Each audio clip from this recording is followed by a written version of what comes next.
All right, I call the meeting to order at 6:30 PM and remind everyone that the meeting is being recorded. This is the July 19th meeting of the Gas and Light Board of Commissioners.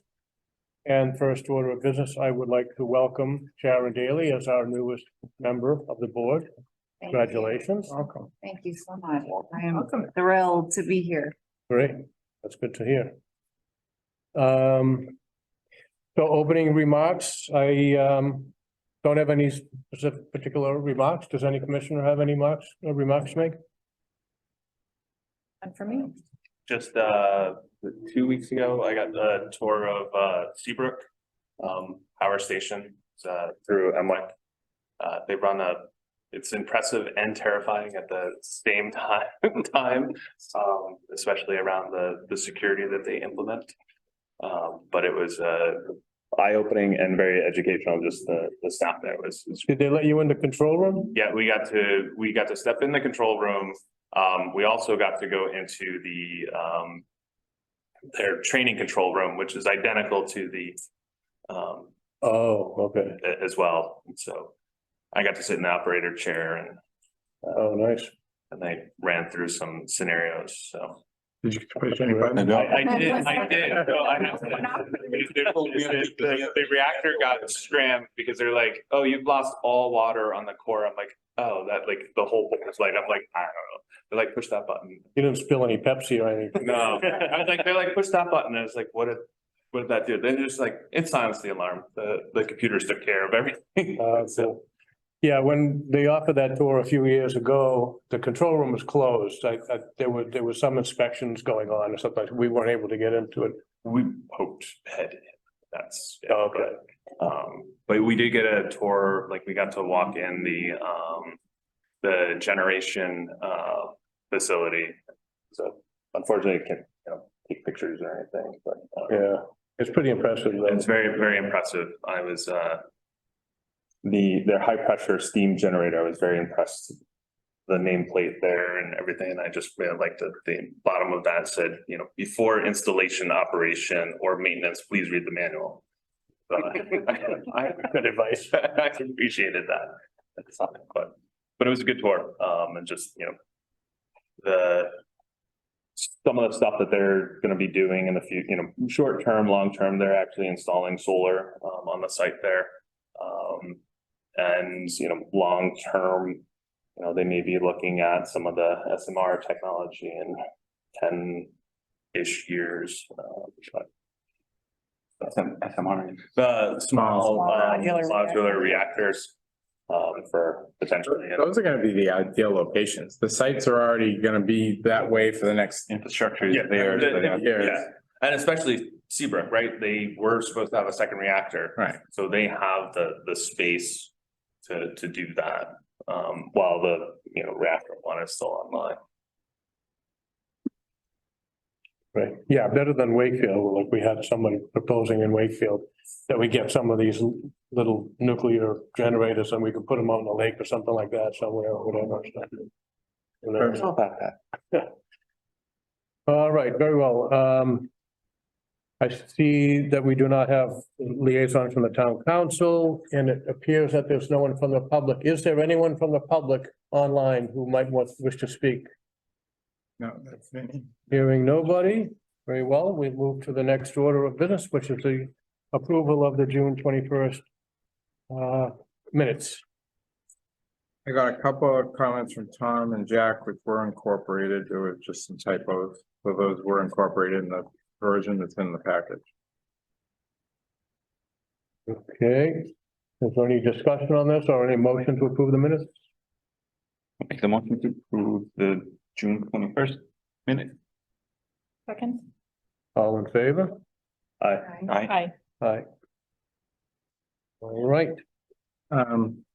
So before we go on, I'd like to kind of walk through all these pages, possibly for Sharon's interest, and I also have just a few questions on some of the slides before we get on to the whole business item of the project updates.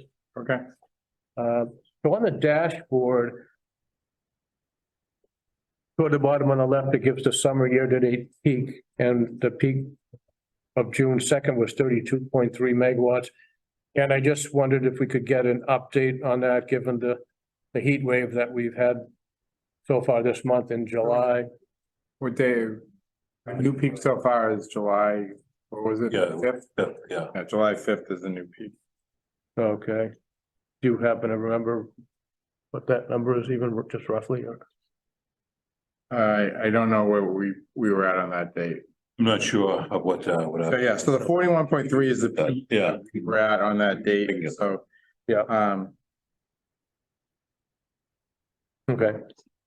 But we're not, I mean, I know that, and I appreciate that you've been putting on the Facebook page and asking people to help moderate their load. And I did have someone ask me last week, so why do they ask us to moderate the load? And I was explaining that it actually has an impact on cost. Right. And I was just curious if there was a way that maybe in some of these postings that we could kind of give a sense of how much that impact would be. I don't know how easy it is to do that. I mean, so, yeah, I mean, we could give a more, it's hard to give an exact number because a lot of times it's not even gonna end up being the capacity peak, like when we control, you know, if we put out a message on that day. One of the things we have to balance is also how many times we put messages out, because the day you really, really need it, people might be like, you've already asked me for this 12 times. Yeah. You know, so that's one. So the other day, I was gonna talk about it in a little bit, the issue we had with pricing on, what was the day? Was that the sixth. The sixth. So I think, oh, no, that was the fifth. That was the fifth, yeah. That was the fifth. But the regional peak at that day was still about 5,000 megawatts below the overall system peak. Oh, okay. And so, but we got into a crisis for about an hour and we debated whether to put out an urgent plea, and we were trying to watch as the time ran through whether the prices were going to come back down quickly. What happened was the load was about 150 megawatts higher than forecasted. The curve started to take off a little bit, and at the same time, we lost a major transmission line. So prices immediately shot through the roof, literally 2,600. So it was like the equivalent of going from 15 cents a kilowatt hour to $2.60 a kilowatt hour for a very short period of time. Now, all the normal first steps were taken in terms of, you know, calling for units. If we were already running at the time, we had our battery working at the time, and they put out a plea for any of those that aren't already working, get in the system. And they were able to right the ship in about an hour, but we were on the hairy edge because of the loss of that transmission line. So that spiked the pricing. And we debated whether to put out that urgent plea, and we were probably like 15-20 minutes away from that. But we quickly saw that the OP4 steps 1 and 2 that were put in place had the reaction that they needed to have.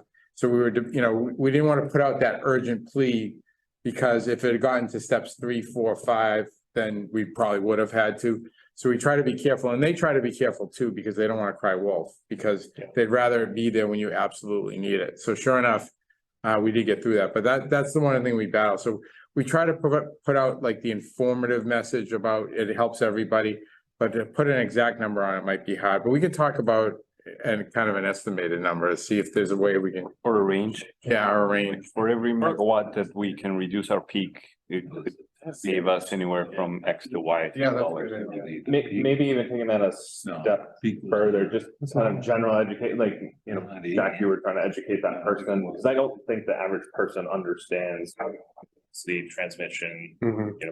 production, they just.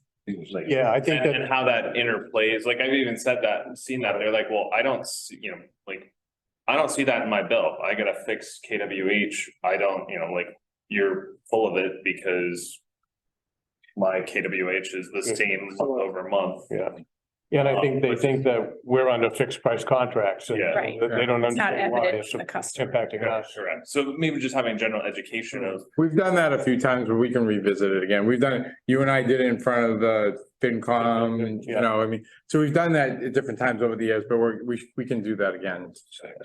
I remember we made a presentation probably 6 or 7 years ago, whatever it was. Yeah, it was a while ago. But we talked a lot about the fact that it's multifaceted. Yeah, I mean, one or two things on that is that the more people that are on heat pumps, the more they're automatically participating in demand response. So you don't have to be like, please do something, right? Like they're signed up and that's kind of adjusted more or less automatically. Yeah. The only thing they would do is opt out if they don't want to be a part of it, but otherwise they would be in. Yeah, if they've done the heat pump and they're in, Correct. they've If they're signed in up for the. So for certain connected home. devices, yeah, that will be easier. Hmm. But the other thing is we don't have like a commercial and industrial, I don't believe like demand response program. So if we were to reach out and really want to move load, I would think we'd reach out to our municipal buildings, right? Like what's the biggest stuff in town and. Yeah, but the thing about those during our peak times is that they're usually ramped back down. There's not a lot to Could be. give it. Those, like Yeah. the schools are ramped back down, town halls. Our biggest businesses have ramped back down. The only, we have reached out in the past to Rock 10 up on Audubon Road, which is truly our biggest customer. And tried to work with them a little bit on those types of things, like, because they would really have the most impact. Is that the pizza box maker? Yeah, they run more than one shift, so. What did I see in the news recently about pizza boxes, really bad for the environment somehow? There was something about, did anyone see that? The coatings or something. There was something like, it just popped into my mind, but I don't remember what I saw, something about them being really bad for something, I don't know. It might have been coatings and then them getting incinerated or something like that, I can't remember. So, but we can work on something to do an educational piece on that. Right, I mean, certainly I think the idea that pricing isn't fixed for us, even if it is for the customer, is one Yeah. thing. And the other element is, I think, just how big the transmission peak is. If we're at risk of, right, not hitting it or not reducing our load at that point in time as much as we possibly can, then how it's fixed for, I believe, right, it locks us in for the next year in terms of. Well, the transmission is monthly, the capacity is the capacity, annual. sorry, the annual, yep. Yeah, so that That's- capacity, right now, the capacity peak is July 5th, but we have, basically a month and a half to go, which could set another peak. But yeah, that number is the one that's locked in for the whole next year. So, And that's basically what drives our behavior pretty much. oh yeah, Throughout. the summer, 100%. Because that one's huge. Yeah. Yeah. That one has a large impact. The transmission peaks have an impact for the month, but obviously the capacity Right. peak is the big one. So, I just have to clarify one thing. So the pricing issue occurred on the 5th. So that was when we had the problem, when we had the prices. Then we had a peak on the 6th, which I thought was the monthly peak, because I thought the forecast, all the peaks that they're projecting came in under. I just have to confirm, Mark went and looked at a MWIC site for the 18th. He thinks that the 18th might show as a peak on the MWIC site. I'm going to go check, because we haven't had any peaks. Their forecast has been, the actuals have come in lower under the forecast for the last. 18th was yesterday. I know, so there's no way that was the, no, nothing. So let me just look at that. They reset, I mean, they. Yeah, no, Like May 3 or That's wrong, it's the 6th, but I just want to go take another peek to make sure we didn't have an issue, but with this, I think the data is wrong here. So, so the 5th was the pricing issue and the 6th was the peak. I'll look at that 18th date. What was the number on the 6th? Well, it's, I have to go check out. Oh, okay. It's that's the regional really is what. I want to go take a look at that.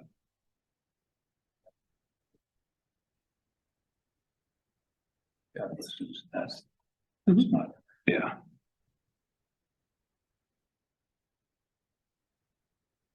okay.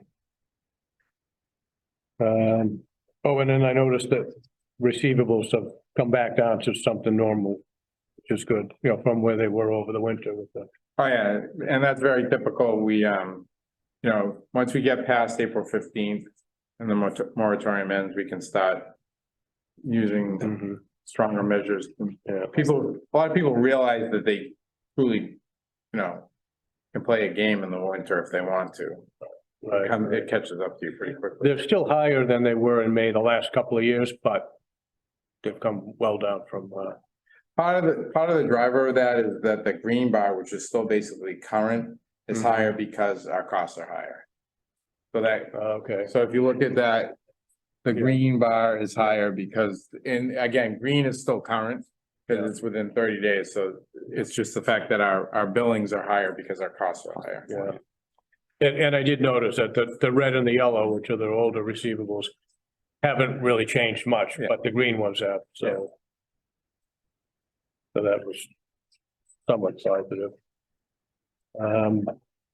Flipping past the page that has the cents on top of it, so going to page 11. So this is the dashboard for the charging stations around town.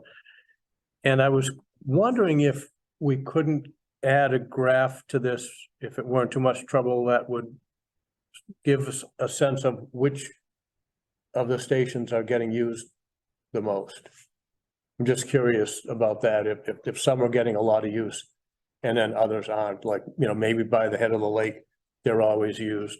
Oh, it's like threefold the head of the lake chargers are. Yeah, Oh, yeah. and it's only been in there for a couple of months, Yeah. so. Oh, yeah, And then I'm wondering if, like, for instance, at the Civic Center, I'm guessing that never gets used. I never see a car there. I live right over there and I never. yeah, it's relatively small. But it is used. Yeah.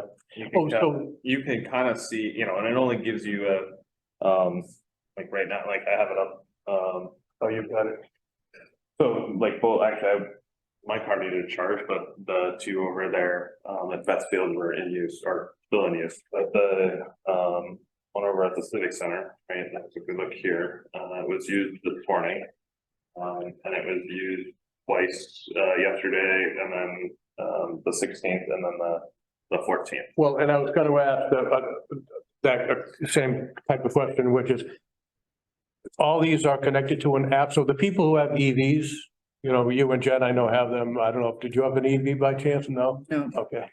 I don't either, My list. yeah, but I know you guys can look up on an app and find out where these are, so are all of our stations connected to these apps? So Yeah, it's everybody all knows? part of charge point. Yeah, so there's a couple. And this one actually can give you that information too. It's not, so On the next page, yeah. next Yeah. page. You can see the kilowatt hour use for the month. Yes, okay. Yeah. And that, I was gonna ask a question about this page too. So in this page, the first three, that's Civic Center and the public parking lot. Have these 4 columns, whereas the one at the head of the lake only has the 2 columns. What's the difference? Why this one is being, Because we're not doing this one through the town, we're doing it on our own. this is just purely our. Yeah, we don't bill the town for the usage. Okay, We have a direct account with ChargePoint and we're doing this one ourselves. okay. So Jack, potentially, right, like, the town, we gave the chargers to the town, the 2 level 2s and then level 3 downtown. The town with our guidance is sets the pricing, but the town can, if the town council wants to set pricing, but when we give to the high schools, I'm assuming that the high schools will control their cost. Yeah. Because it's gonna be, like it'll be a high school account or, a town, the school departments, both the Voc and the Wakefield High. Yeah. Maybe they don't charge anything for charging, or they Mhm. charge more, but it's on their electric bill, so they're still gonna pay utility for the consumption. But that's, there's many different models on how folks, do charging, like the chargers at Shaw's. There's no charge to the person plugging in, that it's free, because they're trying to attract EV drivers to Oh, really? shop. Yeah. There as well. But so there's benefits to, however modeling that you want to do. And actually, I was gonna bring this up, but I was in Amesbury and I found this fascinating. I think I took a picture of it. Their charge points that look just like ours have sponsorship and advertising on them. So businesses in Amesbury, like one charger was sponsored by a business that was right there and it displayed that. But when I looked into it, that sponsorship, the business paid the charge point fees. And where they also, another charger, that business was subsidizing the KWHs. So that one was in use and its KWH was less than the one to its left because the business was subsidizing by 5 cents. So which I did not realize the charge points had that capability, but I didn't know if maybe something we potentially explore, tell the town, like if a business wants to subsidize or sponsor the Vets Field one, they can have, that screen will put whatever graphic that business wants. I don't know if you guys knew that or. I didn't know that they did it that way. I didn't know that either, so. But going back to the app, so you, as a EV owner, like I have the charge point app that shows me all the charge points or all the chargers that are charge point, but then there are other generic apps, like PlugShare that show chargers regardless of who the manufacturer is. So I can see there's a charger over by Thanos that isn't a charge point, and that's on the charge point app that's on the generic one. Well, and this is reminding me, and I thought I had it somewhere on my phone. But there's a company out there that has designed, and it's now commercially available, a charger that's wireless. And so you have your charger wherever it's connected, in your garage or the side of your house or whatever, and then there's a cord to a pad, and you can move the pad anywhere you want in the driveway, and the car just parks over it. And it just requires a piece of equipment that you have attached, and it fits all cars. They put it on the bottom, and then you can just charge wherever you want. It's really interesting, because there are a lot of people who have trouble, they don't have a place to put their charger. And I'm sure that's gonna evolve significantly a lot in the next several years. yeah. So that was interesting. So I thought maybe that's something we could also consider at some point down the road, see whether that's something that we would be able to provide or subsidize, So it's a form of mobile charging or it's still connected? Is it hardwired at the house, but it It's has. hardwired to the house, yeah, But it but has a then cord that wireless, can move just it. like a pad, you put your For phone on. options, yeah. Yeah, It's basically a much bigger wireless charger that you. yeah, your phone on. that's exactly what it is, yeah. If you So they're stand on it, you feel better too. And I think it was in Massachusetts. It might have been partly designed with MIT or something like that, but it's commercially available, so you can go ahead and order them right now. I just, Can't wait to charge in your parking lot. Well, it's something that maybe we would have to do, because because that question that came up that we still haven't gotten back to, which is people in these small multi-family homes, where do they put their chargers and all that? And maybe that's a solution. They can move it around and, that way we could still have it on the house. But, okay. And then flipping through it, well, I think that was all I had on this whole dashboard section. I don't know if anyone else has anything before we move on to, I just had a question. Noticed on page 12, the town revenue from ChargePoint, that the parking lot had significantly more revenue than, I guess, than the Vets Field or the Civic Center compared to the utility billing. I was just wondering. Because the rate on that one is higher because it's the level rate. A level So, rate, yeah, okay. we use, so that I think it's 45 cents for the level 3 and 40 for the level 2. Is that where we're currently? oh, did it go up? Oh, no, lower than that.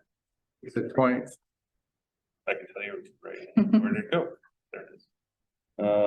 The level twos are, I thought they were Level 2 is 25. 25, 25, and I think, Well, I want to say it's 40. level 3 is 40. So that's why that's, Okay. Yeah, 40. which we are, yeah, 40. Yeah. And the Amesbury, I was like, oh, the Amesbury one was, the non-subsidized was 38 cents on a level 2. So we're doing really well at our rates. So what app are you looking at? Is that ChargePoint? Charge point, yeah, Oh. tells you everything. I mean, I'm happy to show you after. Is that something that I could get on my phone even if I'm not a customer? Yeah, you know, Oh, yeah. yeah, you Oh, literally okay. can download it Oh, and okay. Well, that'd be interesting. create, I'll you know, do that. create, or, you know, any of the other ones. They even have apps to plan out routing. So you Okay. wanna go from point A to point B, you tell it what type of car you have, what your range is, Okay. and then it will route you. And say, all right, you need to stop at this charger for X number of minutes. Calculate all that. And calculates that to do, you know, just like Waze or Google Maps and. We can buy a Tesla and does that. Yeah, the Tesla has that built in, but. Oh, yeah, I figured Not that has, Tesla. yeah. We have an app for that. Cool. Speaking of EV chargers, I think with all the weather that we've gotten recently, there was a lot of usage of F-150s as generators where people were powering their houses. Oh, really? The lightnings? Yeah, Yeah. Where? here in Mass. Here? Yeah, Really? Wow. Western Mass, we had some Yeah. big outages over the last week. So what were they doing with their power? Plug in the car and reverse charge, yeah. Plug in the car, reverse, like charge in the car, the V2G. Like making a cup of coffee or Power in their house, like. can you, how long can it power the house for though? It depends, you can run like the critical circuits Yeah. off of it, like not necessarily the entire house. Got but it. Maybe just the refrigerators. Right.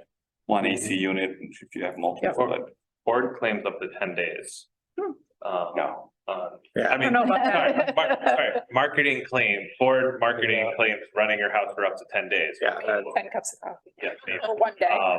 Do you guys try, like, does National Grid track how many, like, it's another backup generator, right? But it's, whether it's a battery or natural gas or propane generator, do you track how many V2G that you have on the system? Not yet, but it will be tracked as part of the EV program that we're offering, one. Two, the fleet electrification, especially most of them are now asking for V2G. Will have to go through the interconnection process because they're both a load, it's a battery on wheels, what it comes down to. Mm. So they're a load and a generator, so they have to go through the interconnection process. Even if someone was just to say, I'm, you know, using this as a backup source for my home, you have like track folks that do about like a fossil fuel backup source or a battery that's just behind the meter, you know, right? They have the transfer switch, they're off grid, they're just supplying their own home or business, but not feeding back to the grid in terms of peak management. We don't track the fossil fuel ones, with the EVs, it'll probably be tracked because of the two-way power. Because we're more worried on charge than discharge, especially during peak times. But they also have to go through the town to have an electrical permit because they can't backfeed onto the system. Yeah, no, I mean, it would be no different than Right. having any sort of backup source in your home, it, you know, has to be done correctly, not backfeed. Yeah, it would be the same process as rolling out. It just makes me think, yeah, House. it makes me think like, is that something we should be starting to track and getting a notification from the permitting office when someone permits a V2G just as a backup source? So, Yeah, I mean, it's also the concern, just like a generator, if there's a power outage and the crews are going out there to try to, you know, set lines, they have to know if someone's got a generator and. during a storm, it'll become a challenge. 'Cause Yeah. when you go out there and you're looking or patrolling or even trying to fix, Mhm. you could hear the generator. hear a generator, You can't hear you an can't hear a F-150 or a battery Right. backfeeding into the primaries, Yeah, and it could happen. oh, definitely. But we're not tracking it's hard to track everything. And the reason for it is unless the customer goes through an incentive program, you can track it.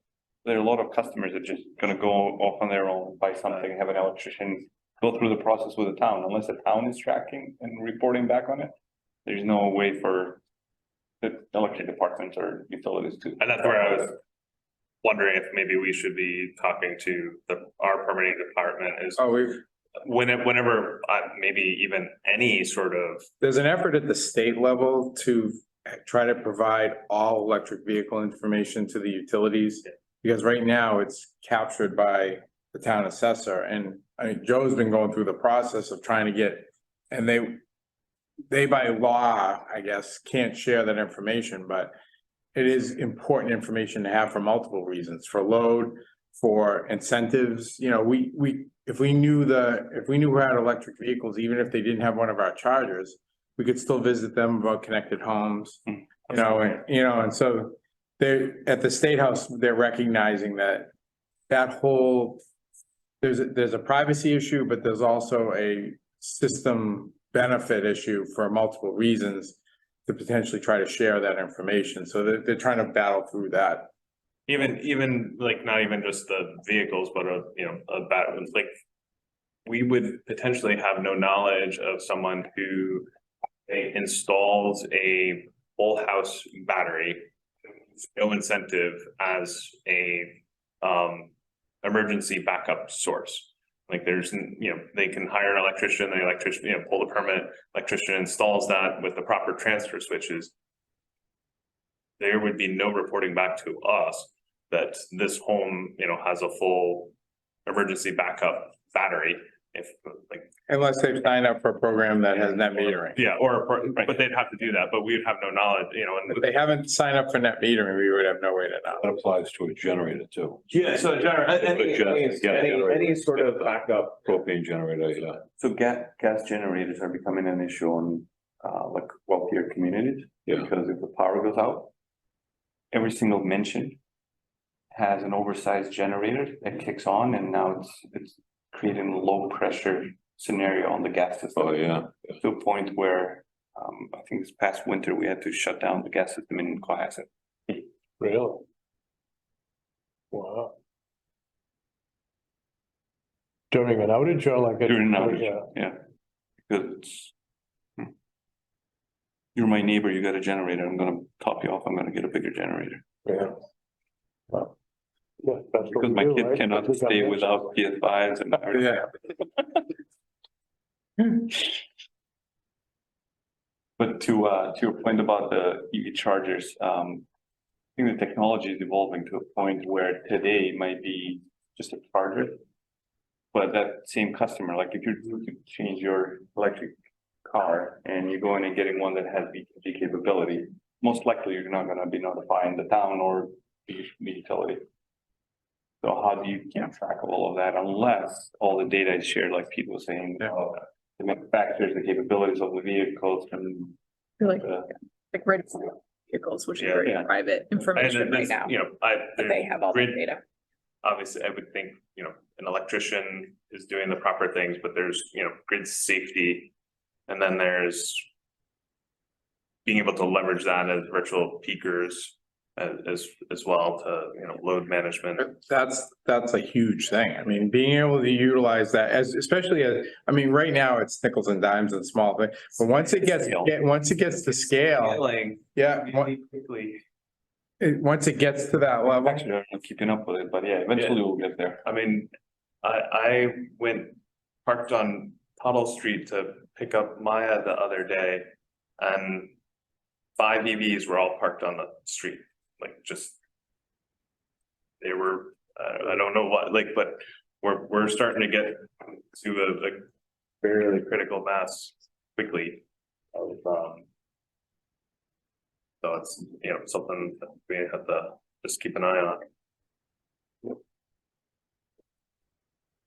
Okay, so moving on. There's the engineering and operations report on the electric department. I didn't have any questions about that. On the gas, I just had one question. Can you update us, Pete, on the gas services continued service installations on Prospect Street? Where is that on Prospect Street? Is that those 2 new homes? No, we've been going up the hill. So we put dead main in last year. So we've been cutting everybody over. So they actually finished Prospect last week and now they're on the Morningside and a few of the other side streets now. Okay. But that was I see. basically that project. I thought this was new services or something like No, that. no, no, this, Okay, so this is the continued conversion of dead main that we installed last year. okay. So, and like I said, we anticipate to finish the hill prospect and sites probably within the next month.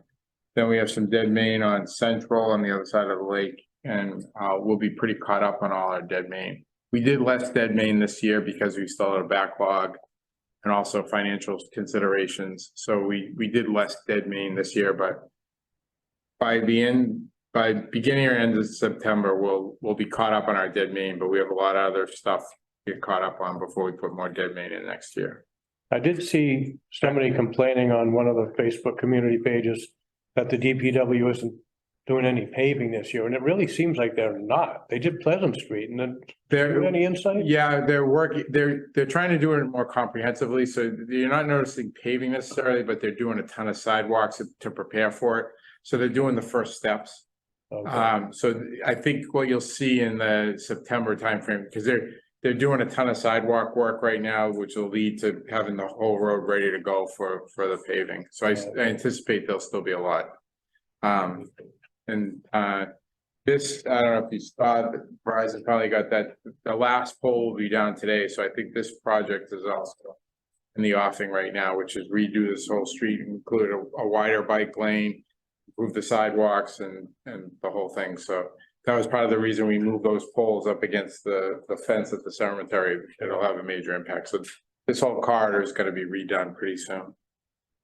That was part of a grant.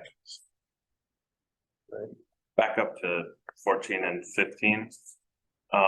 What is everyone's thoughts of maybe lopping off, having this rolling, 18 months, 12 months, like of the commission request log? And we go back to, May of 2020. And then, same thing with the customer log issue and just reduce the book, combining these into one page. Is that possible? Thoughts? I wouldn't have any problem cutting, particularly the commission request log.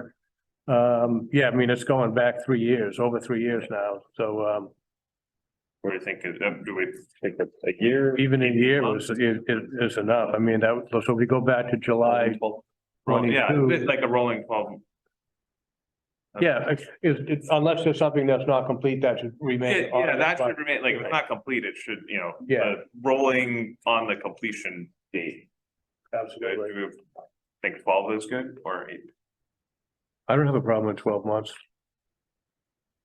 And then want to do the same thing with the, Yeah, how far back is this? So this is let's go, almost 2 years yeah, going back, and it's only one sheet, but yeah, I mean, if the customer request is done, I mean, even if it's 6 months, we could take, that's all I think we would need. my way, just looks like 1 page. I Get them on the same. Yeah, you may not be able to get them on the same page, so. But I had similar questions about the, whether we need the sense Yeah, that's, still. And then the other one is whether we need all of these like monthly. Like solar one, I don't know that I need monthly. Okay. So, yeah, there's just a bunch of pages here of reporting. Yeah, this sense one, I have to confess, I don't really understand it. I look at it and I'm like, okay. maybe if it changes, put it in, I don't- like if we have one or, yeah. And have they done it? I know that we were trying to work with, or they were trying to work with us in terms of A load management, they haven't, management. they haven't done anything. Okay.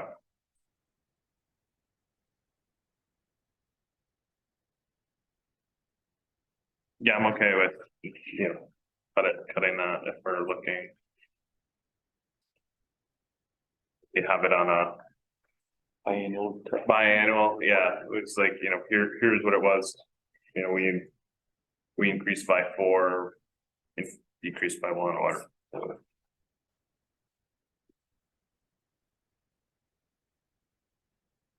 Then on the water department, we know where to go get this, go look at this live. Yeah, I'm fine with leaving that one up too.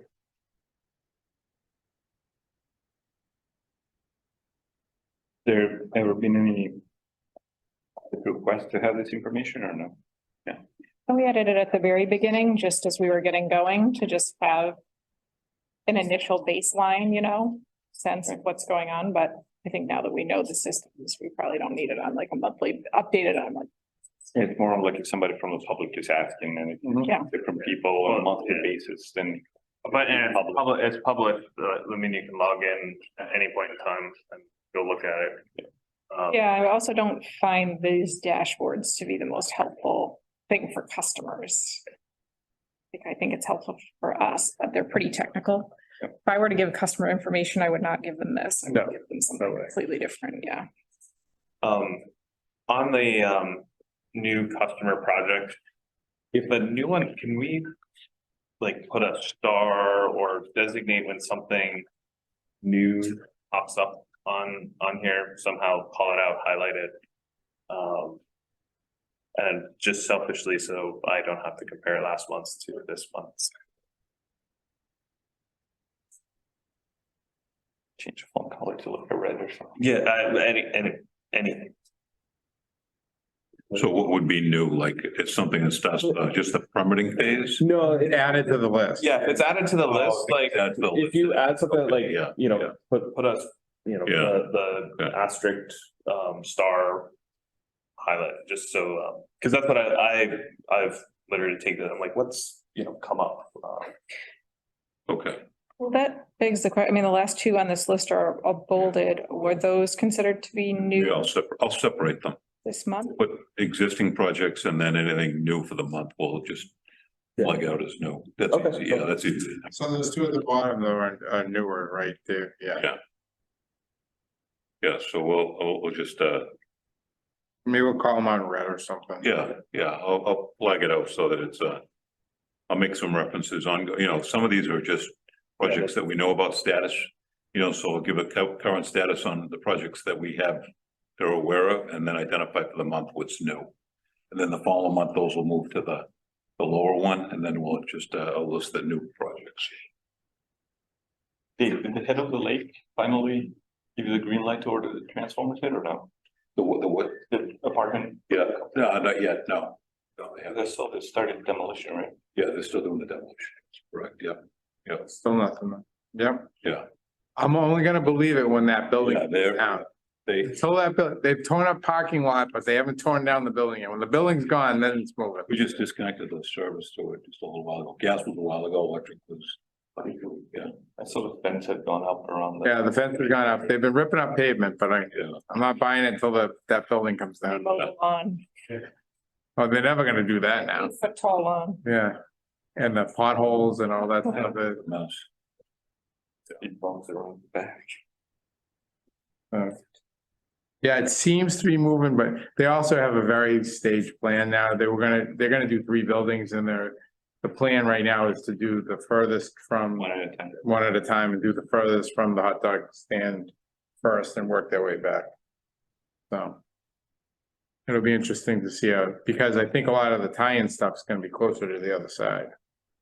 So, like we're gonna have transformers, but the feed and the switch gear is gonna be at the hot dog stand end. Yes, correct. Yeah.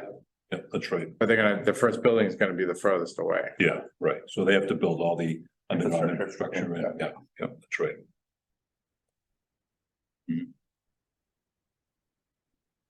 All right. So let's move on then to project updates, the energy park. Yeah, I'm gonna give Vinny's at a family thing, so he's just gonna jump in and do the transformers load management thing first quickly. Dave didn't give him his 5-minute warning. I was gonna say, can he hear that we're at that part? Hey guys, Dave was supposed to give him a 5-minute warning. can you all hear me? Yeah. No, I've been listening. I'm just, is my audio bad? We can hear you. Dave, do you want, or Mark or whoever, can you call up the presentation? Yeah. I have it. Hold on. Are you gonna share your screen?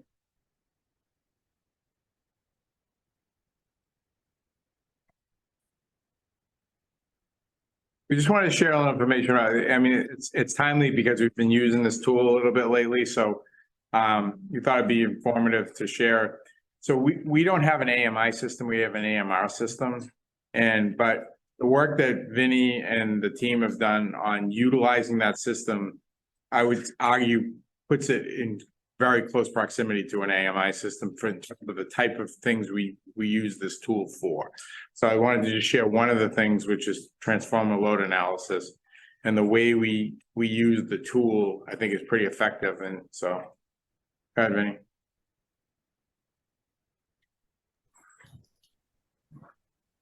Sorry about that. Give me 1 sec, guys. Okay, can you all hear me? Yep. Sorry, there's a lot going on here. You're on mute again. You're on mute, Vinny. I think it's on purpose. I think he's telling grandma to stop partying. Sorry, guys. All right. So forgive me if my audio is bad at some points.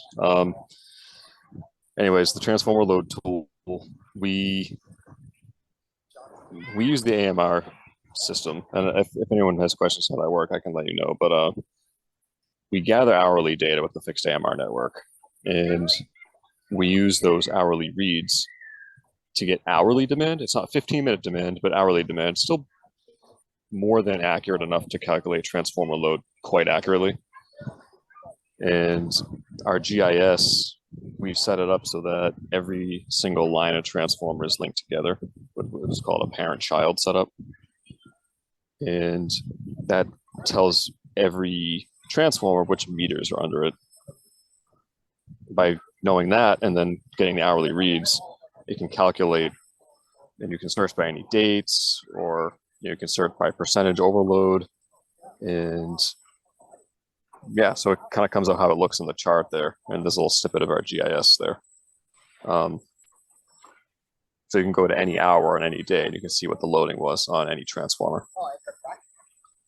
That's the transformer right there. So there's about So 3 to what are 4 homes per transformer. So that one, it doesn't show everything, but No, there's usually more than that. 1, 2. Well, no, this one has 1, 2, 3, 4. There's usually like 7 to 10. Yeah.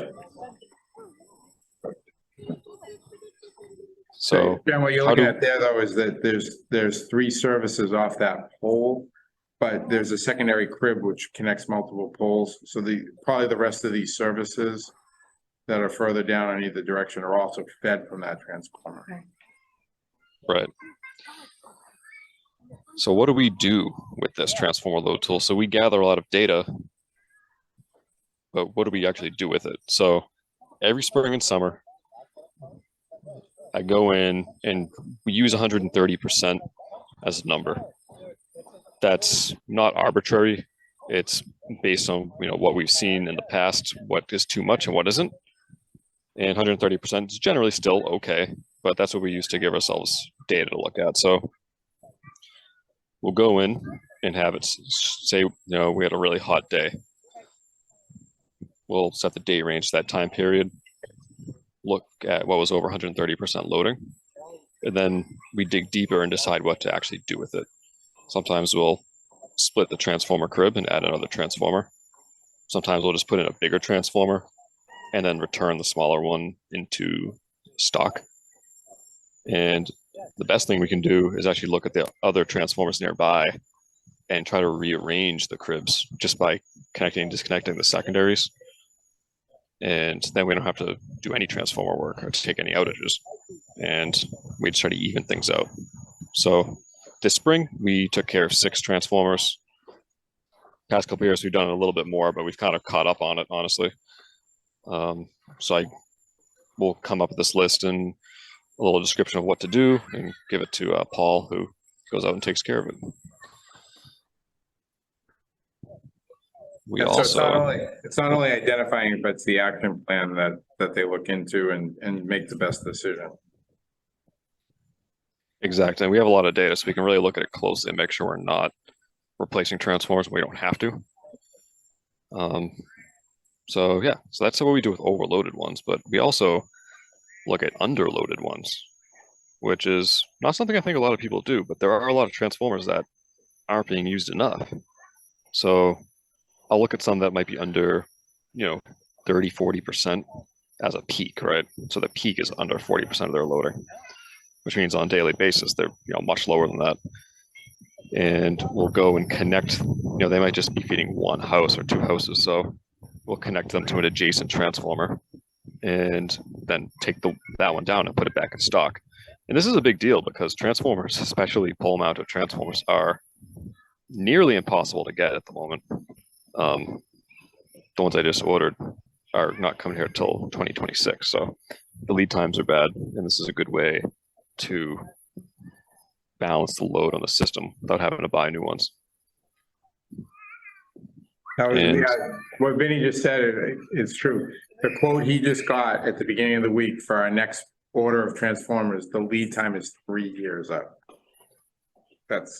Now fortunately, they've done a great job of layering orders and buying some reconditioned transformers. So we're in pretty good shape in terms of stock right now.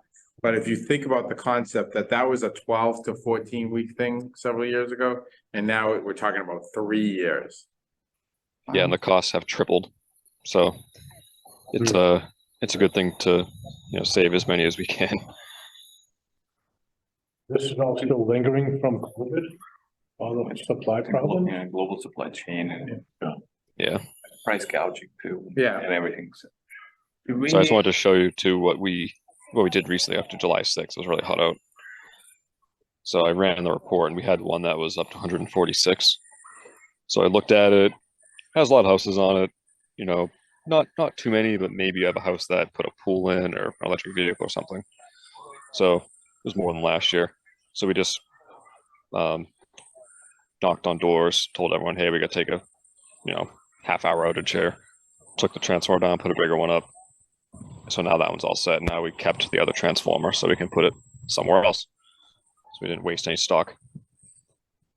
And that's just an example of kind of what we do. So these customers, they lose power when you're installing a new transformer. In this particular scenario, they did, but I would say like 80% of the time they don't. But we just didn't have another good pole to put a transformer on in this case, so we had to use the same spot. And how much notice do you give them if they're gonna have to have an outage? In a condition like this, we'll knock on the doors because it's something that. Goes that quick. Yeah. I mean, typically, if it's a planned job, we'll try to give them, we'll fire them within the week. But in a case like this, we're trying to act quickly. But again, we do it during the day typically, so the fewest number of people are affected, because if people are off at work or out and about, so usually we'll do it 9 o'clock or, try to get it mid-morning so that you minimize the impact. If they talk to them and somebody needs to hold up for half an hour or something, They'll wait. they'll wait. Yeah. But the So they'll- issue with this is in a case like this where you don't want that transformer to fail or overload because then it's an emergency outage when you don't want it to happen as opposed to a planned outage when you do, when I can knock on your door and say, hey, I need a half an hour. Can you shut off the computer for a few minutes? We'll get you back up quickly as opposed to the alternative is 8 o'clock tonight, your lights go out. Yeah. But you look at your critical list of customers, right? In case there's someone who can't come to the door because he's doing dialysis. They're on GIS. Yeah. So we have a critical list of customers. They show up on GIS, so we know who they are. So when we go to notify customers, we make an extra effort to go to those homes or call them. Okay. Yeah. Can I ask a few questions? Mhm. Are we trying to do anything with standardizing the size of the transformers that we're ordering? Yeah. 50s. All 50s. Yeah. Okay, good. I mean, sometimes it's what we get, but our standard now is 50 kVA transformers. Yeah, when we think about like the electrification, EVs, heat pumps. Yeah. That's probably gonna be one reason. The slide that Vinny was presenting on the lightly utilized transformers. It's probably gonna be a time where if people start adding EV chargers. Yeah. Those peaks are gonna be skyrocketing, so that could be something that might need to keep an eye and not necessarily move forward with combining cribs on certain transformers. And then any strategic type of analysis done with this information when it comes to if we assume that every household is gonna add one EV charger, what does that do to the transformer population? Like, So we're looking at that now. 4 times the We're number of doing- transformers. We're doing a study now, and that's exactly what we're looking at. So we're taking an area and we're assuming that if in that, you know, say there's 10 customers. Mhm. If one customer adds, it was due the load, 2 customers, 3 customers, based on the current load. Right. So if we have current load and then each customer adds a EV charger, then we're kind of forecasting how far out we are. And then it's going to help us make some decisions on, like, when we replace open wire and we put 2 watt, you know, we put transformers up there. How are we doing it? Are we doing it so we get 5 years out of it, or doing it because we had 20 years out of it? So the way we're looking at it is the growth. And then we'll look at each area as we kind of develop it. When you think about it, if every customer is adding a level 2 Yeah, and a heat pump, you're yeah, looking at 15 to 17 kW per Yeah. household. That you cannot put more than 4 customers on one transformer Yeah, going yeah. forward compared to 11 on this example. yeah, right, exactly, yeah. And that's our norm right now is like we strive for 10, right around 10 plus or minus. So, yeah. Might be 4. Yeah, right, yeah. So the question then it becomes, you know, do you go larger in the transformer, larger in the secondaries? You know, if you want to go more transformers, so there's 2 schools of thought. Yeah.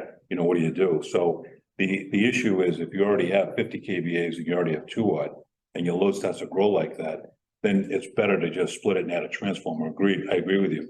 But if you're doing an area that's open wire construction, we're replacing it with wrap. Mhm. You know, then do you think about, do you put 100 kVA just for numbers, right? Yeah. Put 100 kVA in 4 watt, you know, and then have a larger crib. So it's like, which direction do you go? But it doesn't make sense right now to take out a 50 and 2 watt and replace it, you know, just add it to Yeah. like to use. I'll give you an example. Hydro Yeah. Quebec, they're going with 200 kVA transformers and 336 on their secondary grids. Can you imagine? 336 on this. Unbelievable. Yeah. That really is amazing. Wow. That's amazing. Yeah, For winter peak? yeah. For winter peak. It must be, That's right? really amazing. How big is that wire, right? But you're right. That's what we see in our Yeah, yeah. 336. Yeah. We use this as a primary. Yeah, okay, Yeah. we took them down, never mind. It's, yeah, Um, so it's crazy, yeah. following up, you know, maybe Vinny or you have metrics on, obviously reliability, is important, cost saving, right? Like if we've had no, transformer failure, so there's gotta be some sort of metric and cost savings for emergency outages. And then, you know, the cost savings of being able to recycle the transformers, whether going bigger or smaller, putting them back in, do we have metrics on some of that? You know, the impact to the budget, positive, or I'm assuming it's positive. We haven't done it. I really look at it in terms of reliability. Yeah. You know, the goal is to, you know, we do it trying to be proactive to make sure that we don't have any unplanned outages. So, you know, really manage the system that way, whether it's the primary side or the secondary side, transformers is just to make sure we're avoiding outage. We do our inspections, we take something out of service, we have, you know, look at the transformer loading, all to avoid unplanned outages. So the metrics are really the reliability numbers that we have. Have you noticed our Yeah. I just our system average interruption Yeah. frequency has dropped on, I mean, it was already really good and it's good, that's why we made it harder. yeah, well, and it's a quarter of a point better now. Yeah. You know, so, and it's proactive steps Yeah. like these that have led to that. I mean, Yeah. and same thing's true on the gas side. I mean, the number of gas leaks that we just, you know, auto gas calls, all those things, all those metrics, those core metrics on service reliability have gotten so much better, you know. I agree. I was just wondering if there's a quantitative way that, you know, obviously system reliability has been phenomenal, but you know, for example, an unplanned outage because of a transformer overloading and failing, you know, that dispatch of, and we're not even talking about the interruption of the customers, but you know, is there some dollar value assigned to an unplanned outage for potential overtime or whatever, all the things that go into that versus obviously proactive you're doing, you know, with your normal staffing levels within the day-to-day operation, and what is that, you know, positively? It's a difference in overtime and things. I mean, yeah, for the way, Typically, that's a 3 or 4 person crew for a 4-hour mini, so, Yeah, 12 to 16 hours. Yeah. Over time. Yeah. The other thing that can be done, and I think it's publicly available, I can take a look at it, there's an ICE calculator called, so it's the cost of interruption. Oh, yeah. On the customer, so on the 6 transformers that we replaced, if it was gonna be impacting 100 customers, that tool could give you like the customer benefit dollars, but. Yeah, it's a good idea. Just as like. Excuse me, everybody. I have to run. Just, Thanks, Vinny. if you have any more questions, let me know. Thanks. Thank you, Vinny. Yeah, just to have that metric, when we're measuring that, the value, clearly there is a ton of value in here, but to assign an actual number might be beneficial as well. Like a monetary benefit. Yeah. Yeah. Or, It's usually like a $20 per hour per interruption value, like on average. You have to think about it. So if it's 3 hours that it takes to replace the transformers, 6 of them, 100 customers, you can do very good math. It's a huge number that makes it actually almost, it's like not that helpful. Yeah. It's so big, it's not that helpful. I mean, I'll put it that way. the real impact is, and the efforts are, the time that people spend on this stuff is about reliability, right?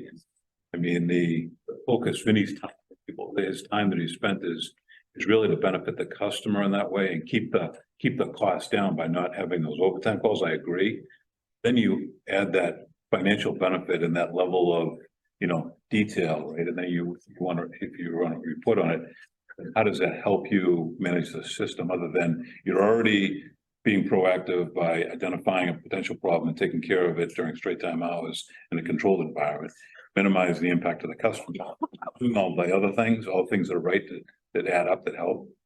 But then you go back and you say, what did that avoid and how much did that cost to save us? And what's I hate to say, what's the real benefit of managing the system by getting that data and collecting it? You have the information with our, the systems that we use and our reliability numbers really drives us to make the decisions. If we look at the dollars, it doesn't necessarily influence on how we manage the system, right? Yeah. Yeah. And I'm just thinking like Vinny's time and. yeah, the cost of gathering that information versus the value. Yeah, it's trying to. No, I appreciate When was the last time we had a transformer fail under overload conditions? In more than 2 years. Yeah, I keep. Well, he had us, wasn't it in?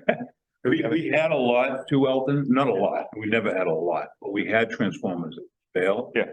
And that's why we implemented these systems, obviously, and That's what we bring to. exactly. We use 160% of the threshold. Yeah, You do? right, Wow. We have not. About 130 sounded.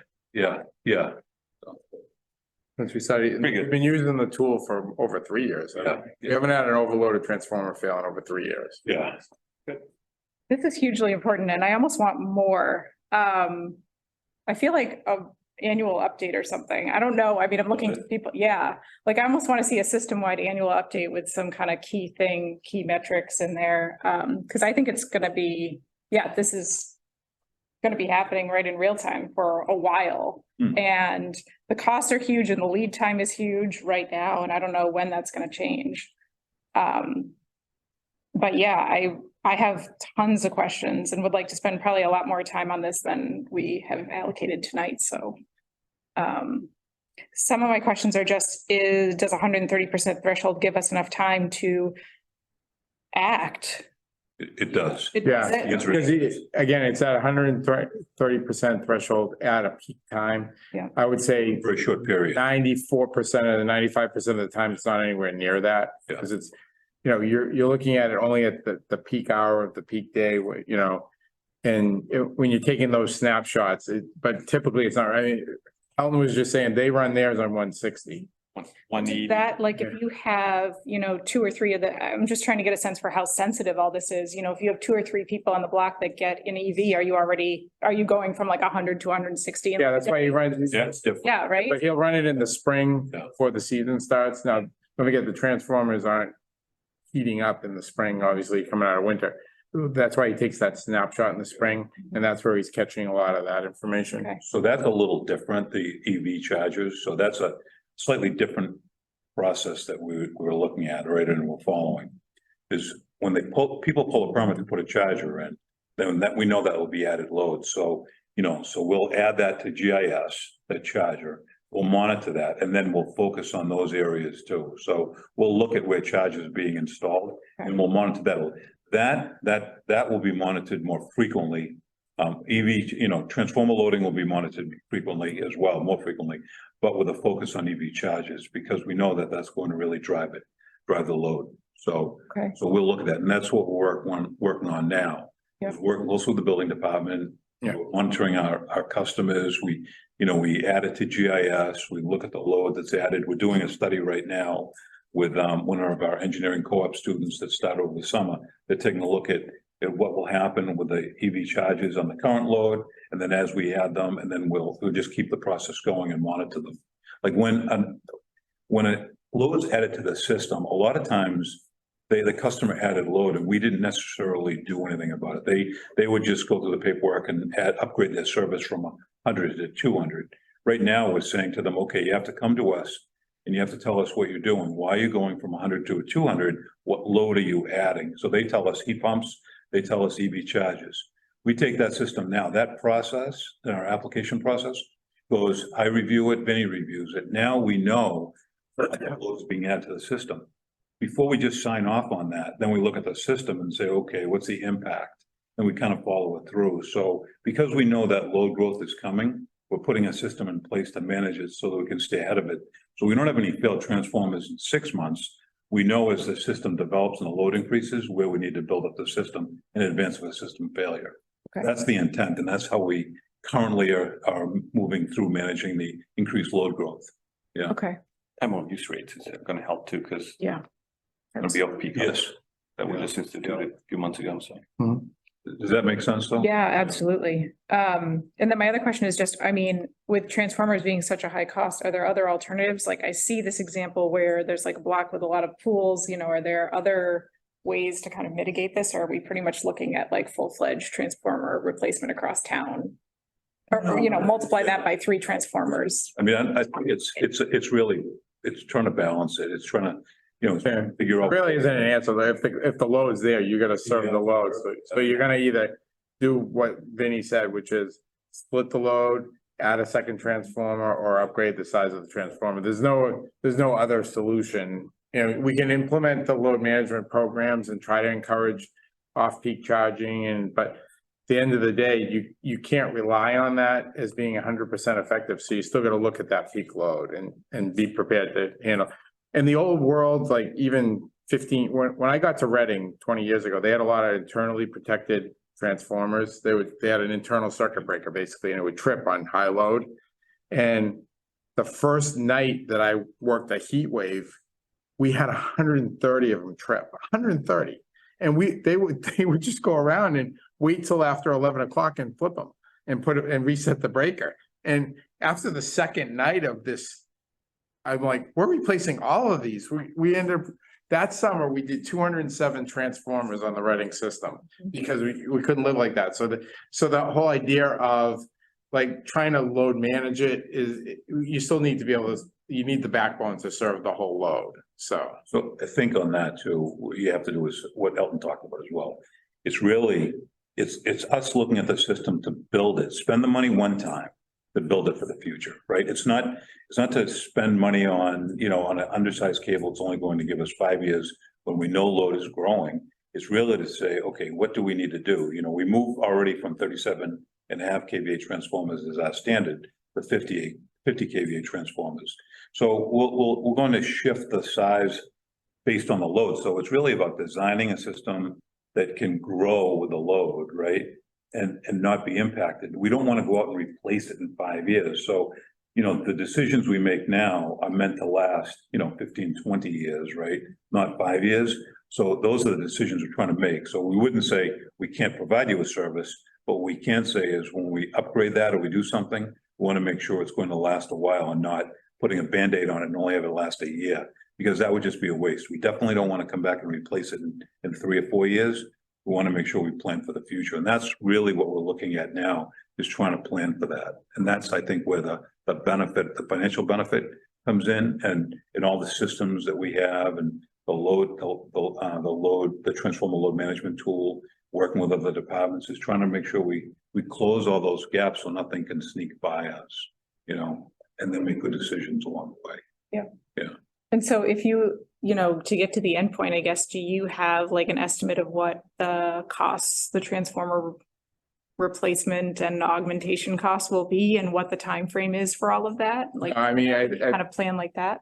well, at this point, it's still very scattered. Yeah. And so, but as it evolves, I mean, that hockey stick that we talked about 3 years ago about seeing that load growth, it got slid by COVID and everything else. But once that starts to kick in, we'll have to, but as Dave said, the key to us right now is our standards, you know, our standards, which is secondary cables, service cables, and transformers that anytime we touch that stuff, that's what we wanna be doing, so that we're, you know, gradually being prepared for that, so we're not repeating work. So, You're in the right path, because I mean, we're doing the same thing with update to the standards. I mean, the only other thing would be URDs, especially when you're maxing out the transformer, and now you gotta add another one. It comes at a higher cost, because we gotta find the location, install, and everything else.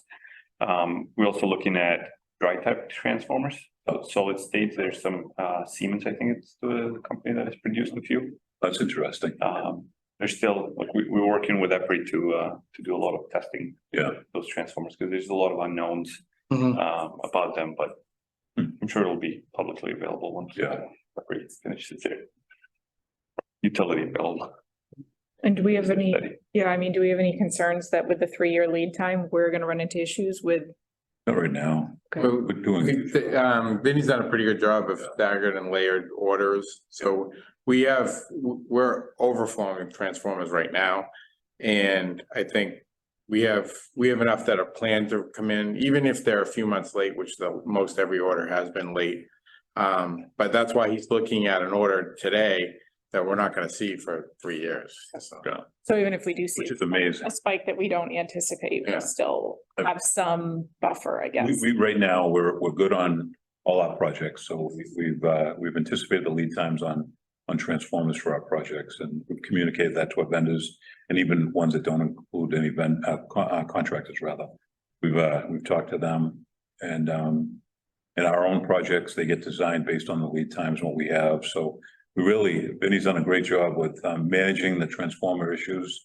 Lead times, I mean, who in their right mind would ever think that ordering transformers 3 years out, you know, I tell that story to people, and that just has never happened.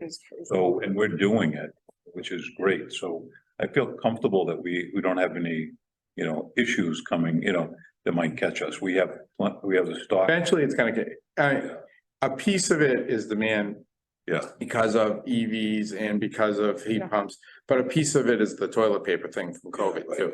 Everybody's overreacting. Toilet paper. It is, I mean, that's exactly what it is. We're, Cheddar cheese. Out of it. yeah, we're overbuying because everybody's overbuying because their fear is 3 years out, so.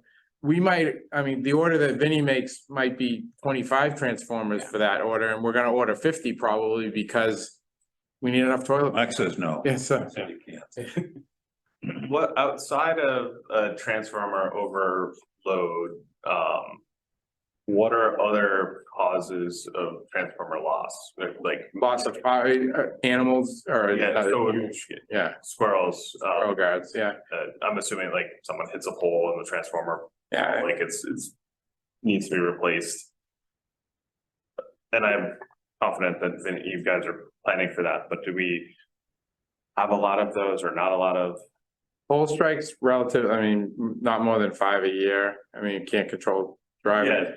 We put reflectors on the pole. We had a, You know, I mean, we had a Boy Scout project where we put reflectors on every pole. reflectors, we look at pole locations. We want to make sure the setbacks are right. We don't want to put them in a, you know, corner. But the biggest issue is still animal.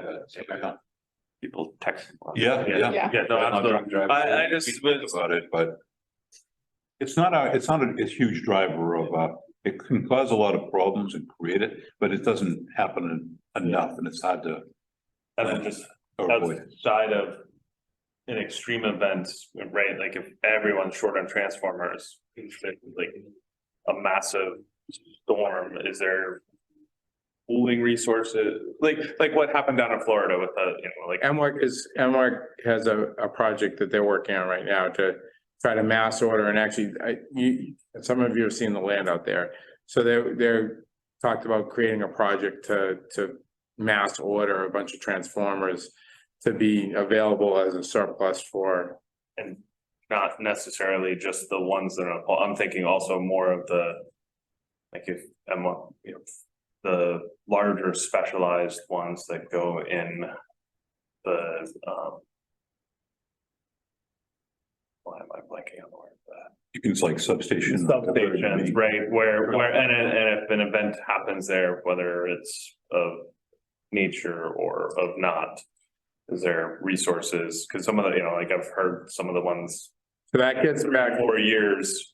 Oh, yeah, they're definitely the one. Yeah. That's more of a situation of systems design, because you're not gonna stock up on those, you're gonna. But, and so, for example, when I kind of shared a few times, the value that we brought to the system when we built Wallace Station is huge. Because right now, we could be without a single transformer at any time without a blink. Now that we've connected virtually all the system can be fed by either substation, we could literally be without one whole substation for a period of time. Once you got into a peak situation, it gets a little hairier, but for the most part, we've built in enough redundancy at the substation level that we're in pretty good shape for that. The next big thing, 10, 15 years from now, will probably be replacing the BB transformers and upgrading those, but those still have at least 10 to 15 years of life left in them at a minimum. And the Wallace transformers are virtually new. So, but right now we have enough redundancy that at the system level, we call it, at that system level, we're probably in better shape than almost any of our neighbors, even the munis, in terms of that type of loading. Yeah. The Wallace station made a huge difference to the reliability of the system. The load that we have in town will most likely be served by one transformer. And we have 4. If you're talking through utility, not like other utilities. Yeah. Having 4 makes you sleep very well at night. Yeah. I sleep a lot better now that Wallace is here, because when we just had BB and we had we have 2 50 megawatt transformers up there, and our peak load was 50 megawatts. So on loss of one transformer, there was a chance on a peak day that we would have to shed load. That's the hairy edge, and so getting that second station built was huge, The other thing, once you guys are done with the study, as far as potential number of transformers that will be needed eventually in the future based on EV and projection, we'll be interested to see whether the current staffing levels are adequate enough to maintain now doubling of the assets in the field. Yeah. More strategic planning type thinking. More trucks, more people around. But it is everything. I mean, it's poles. We've built up our inventory with poles. Because we had a storm, everybody, all of a sudden there could be a pole shortage. So, we've kept an eye on that. We've increased our our inventory, so there's a lot of things that we have to keep an eye on. Yeah, getting back to staffing, we're Staffing. we've been very diligent about how we hire new folks, but we're looking for at least one more substation guy and at least one more alignment, apprentice level alignment, but we want to hire the right person. And so but Dave and his team have been keeping an eye out for that. We bring in new summer kids and work with the tech, because we really do want to get a couple more people in the training pipeline, because they're 3 to 5 years out from being, pretty competent, so we're looking at least one more body in each of those divisions over time. When will your study be done that you referenced? Hopefully by the end of the summer. Okay. Yeah. That's the plan. Awesome. We have a co-op, engineering co-op, so that's what he's working on. It's a good way to get him involved in the utility business too. And they at school, obviously, they learn a lot about renewables and what's the impact. So, EV charges, so we're trying to bring that, what he learns in school and talks about. Well, he can see how it's applied and how, how we look at it, so he's been working on that, so. Yeah, I'd love to hear an update. Under some guidance from, If you have any updates when it's done, I'd love to hear. yeah, On the energy park, we had an extremely productive meeting with EEA and all three representatives from all three. So Senator Lewis' office, Representative Wong's office, and Kate's office. She was the only representative that was on, but she's been extremely helpful.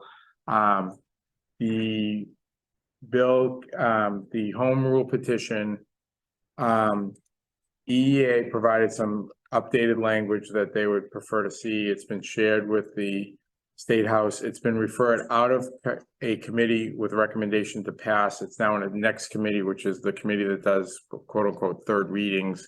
So it is actually, it's the meeting we had last week was the first step forward we've had in like 4 months.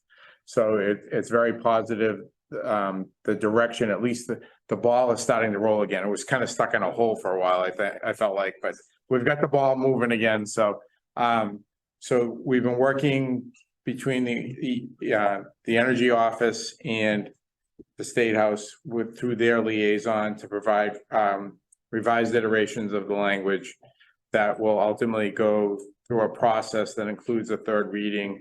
But it was very positive that it came out of the House committee with a recommendation of passage. So hopefully we can get the ball rolling. Was the language change just general language change, or is there anything? There was nothing new. No. The energy office wanted discussion of the planting of the trees on the Maple Way included. Okay. So. And where do we stand in terms of ordering, because we talked the last meeting. So Dave worked with Kat to push back that start date. He bought us like 2 more months. Oh, okay. So We're not looking at a need suddenly to have a meeting next month. not right now. We have a little more cushion. The way I described it is we're running out of runway though before we have to get this plane in the air. So we're doing as many things behind the scenes on the ground as we can do, but eventually the plane has to take off or it's going to crash. So that was the story I told everybody on the conference call. Laughed, but that's really the story. We're doing everything we can possibly do to keep the ball moving, but eventually we got to get the approval to go. And if we don't, we're going to run out of runway. All right. Where is the threshold for, right, where I'm thinking, potentially the Wakefield High may overtake the Voc being, Wakefield High might open up its doors before the Voc at the current piece there. From a timing perspective. I'm assuming with the delay at the Voc is buying us time or Buys us a little bit of time. Yeah. I mean, again, we don't want to commit to even the down payment on a generator yet until we have the approvals that we need. So we're trying to push that as long as we can. So, but we're still in a window that we're getting tighter and tighter, but we're still in a window that we can even potentially hit the original tech date. Okay. So, and the high school was more than a year after that. So even if the tech gets pushed out that extra year, we still have a little bit of room left, but again, part of it's the ordering of equipment and we need to get stuff ordered because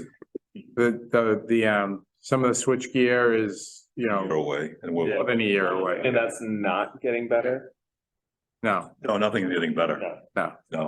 So, I think the problem is everybody's trying to do the. Toilet paper. yeah, No, agree. I mean, Toilet paper and. yeah, that's exactly. Yeah, all of that. Well, even from just the energy part, right? Like what 3 other unis took our idea and they're looking at implementing it. And Sterling was talking about, I was on a call with Sterling. They want to do one now too. Yeah, well, good. We should have patented the. That's why I trademarked it. It's trademarked it. To juggle though, I mean, there's with the state getting approval, but also like I just had a correspondence with the VOTEC. They still want permanent service by August 25th of 2025. And now it's you have to interpret that to, okay, what is permanent service for testing and commissioning? And when is their occupancy, you know, so so we have to figure out, make sure we provide what they need on that date. We may have a couple months or a few months that we, you know, until when they occupy the school. But, you know, they responded, we need permanent service by August 25th, 2025, as of their recent meeting today, going over their schedule. 2 years. Yeah, right, exactly. Seems unrealistic, but yeah. Yeah, I mean, eventually. It would be shovel on the ground too. Yeah, I know. Yeah, I mean, but that's the schedule, that's the date they give us. they're still, again, realistically, Yeah. we have a little more cushion than Yeah. that. So. But I mean, it just goes to show you that, you know, what they're thinking about, and, you know, we're trying They to. want to keep the pressure on us, but Yeah, of course, yeah. we can read, Working with we can other, read the reality. They're used to working with that. yeah, I don't want to say anything. It's others. But anyway, so that's the update on that. So we had at least a little bit of positive movement last week. So on this one, I'm wondering, can we, some of this language from the very beginning of this paragraph is a little bit dated, like it says. I've got all these edits about the same thing. Yeah, so I'm wondering, maybe we can, it's gonna be a long list, but like make it a bulleted list of like dates and kind of like key milestones or activities. And if you could just add the date for the last sentence, when you met with the House delegation and like any other kind of future steps. Yeah, Anticipate, yeah. yeah, and that's at this point where it says on the second to last line, it says November 10th. So I'm assuming that's 2022. Yeah. Yeah, And then it said the department is meeting with the Conservation Commission on Tuesday, and I think that's very, very old. yes. Yeah. And the sentence that says there have been the second sentence, there have been new developments. And I'm kind of thinking, There's always new development. yeah. So this could be updated a little bit and just kind Yeah, of. I'll update it. I usually have just been adding it onto the bottom. Yeah. Yeah, It's like yeah, a yeah, long- It's a very long paragraph for this. Yeah. Yeah. yeah, I had a bunch of markups on it. Before we go on to the community solar, under major projects on page 18. Under the electric meter inspections, it said 736 had missing or cut seals. That kind of seemed like a high number, but only one of them resulted in a discovery of theft. And what happened to that? Have you gone back and rebuild this person? Did you? Oh, yeah. Oh, we cut their power immediately and then. Okay. Yeah. And that's all resolved? Theft of power is dealt with on the spot. Good. So Stu found it, she called the substation operator, they were without power within a half an hour. Oh, okay. And then we send the leg breaker on them. Do what? We send the leg breaker on. Oh, the leg breaker. Oh. I'm assuming it's not 100% theft because that would be flagged in the system almost immediately, right? Like, Not necessarily. well, wouldn't our billing system, like to at least in my mind, right? Like if we're charging, say 700. So in this particular case, the house was unoccupied because there was a fire or damage. And then when they went to renovate, they hooked themselves up and they would, and so we would have no way to know that. they- Oh, Okay, okay. now that makes way more sense. All right. There's always a story like that, so that's what happened in this particular case. Their bill was justifiably zero because they had had a fire, but when they went to start doing their renovations, they hooked themselves up. But then how did you go and estimate what to charge them? Because typically what the DPU authorizes is after it's repaired, whatever the situation is, because sometimes they'll tap in on the other side for part of their energy and Yeah, kind of that's right. bypass. But then they look at the usage afterwards and use that to go back and build So the store. in this case, it's, construction type uses, Yeah. type of thing. So, Hard to estimate. so we ended up going back and we looked at what they were using before, we estimated it and they were fine with it. I mean, it's a criminal charge. Yeah. It's a criminal charge. I mean, There's nothing they can do. they really don't. Have a leg to say. As long as we're, yeah, as long As long as we're not filing charge. as long as we're, and as long as we're reasonable, I'm just looking to recover the revenue. I'm not looking to, And I talked to the homeowner, it's not like the homeowner was the theft of current, they had a contractor in renovating the house, so I said, yeah, this is what Yeah. happened with your contractor did this. Yeah. So you have to pay the bill and you have to make it right. but you should address this issue with your contractor. I mean, we involved the wiring, the inspectional services, because they bypassed the whole inspection process, so there was a lot going on, and they admitted that that someone made a mistake. And they wanted to correct it, and they were going to address it with their contractor. Okay, No issues with the homeowner at all. okay, great. Is like to Jack's point, the 736 missing or cut seals, is that like meter replacements or work done at? It could be a number of different reasons. You know, not all 736 are actually meter tampers. I mean, we don't, you know, a very, very few of that 736 would. Yeah. But they look at all, you know, Kurt looks at all of them and, you know, make sure everything's. But if everything's normal, you don't tell the customer, right? Because I'm pretty sure there's a broken seal on one of my meters. Because I think we have like 7 or 8. Find it, Jack. So yeah, and I'm like, who's been messing with my meter? And I looked around. No, we just.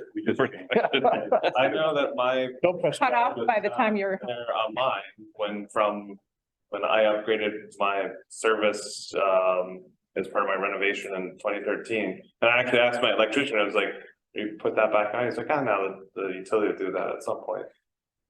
So what we're doing now is, because we're trying to avoid that continuing to happen, is working with the inspections, the wire inspector.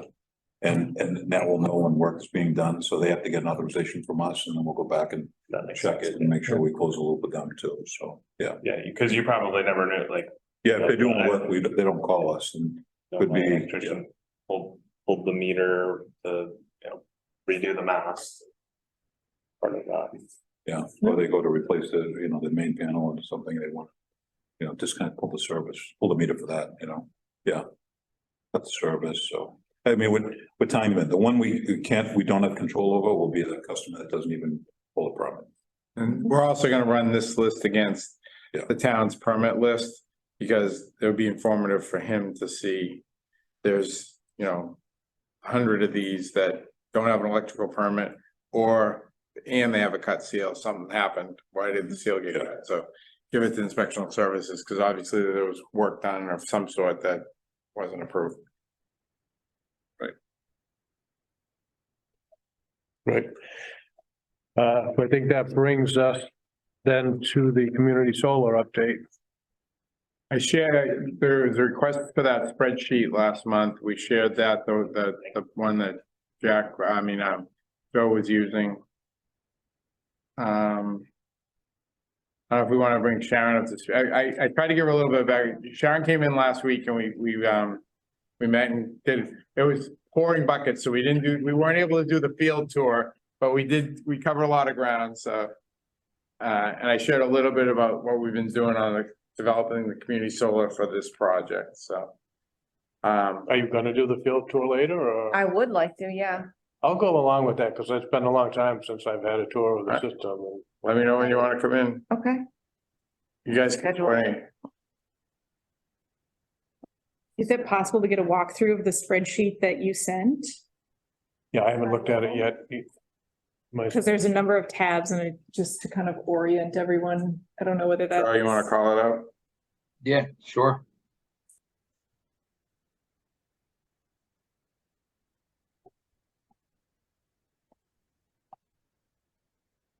Can everybody see this? Do you want me to make it a little bigger? Yeah, bigger. All right. Is that a little better or still a Yes. little bit more? All right. Good.